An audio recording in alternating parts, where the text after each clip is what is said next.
Hi hello welcome to Harpriya's media. Rangareddy జిల్లా చేవేళ్ల నియోజకవర్గం కేంద్రంలోని శ్రీ లక్ష్మీ వెంకటేశ్వర దేవాలయంలో తేర్ రథోత్సవం నిర్వహించారు. మహాశివరాత్రికి నెల రోజుల ముందు అమావాస్యను తేర్ అమావాస్య అని పిలుస్తారు.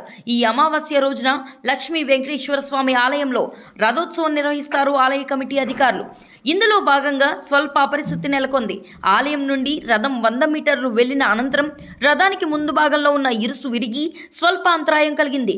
అనంతరం మరమ్మతులు నిర్వహించి సాఫీగా తదుపరి కార్యక్రమాలు నిర్వహించారు. ఈ సందర్భంగా ఆలయ కమిటీ అధికారులు వివరణ ఇస్తూ స్వల్ప అంతరాయానికి భక్తులు నిరాశ చెందకూడదని, పురాతన రథం కావడం వల్ల ఈ ఘటన జరిగిందని, ఎవరికి ఎలాంటి అపశృతి జరగలేదని, అంతా సజావుగా జరిగిందని పేర్కొన్నారు.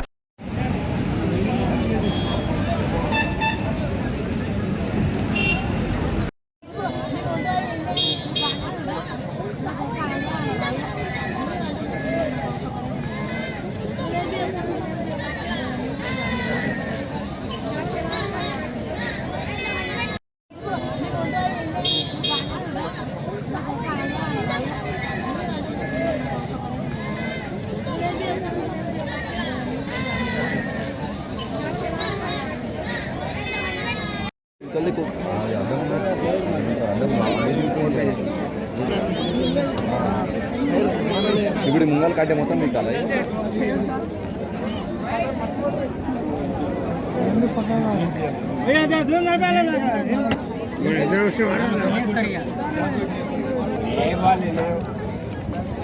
ఇట్లా తిరిగిపోయింది.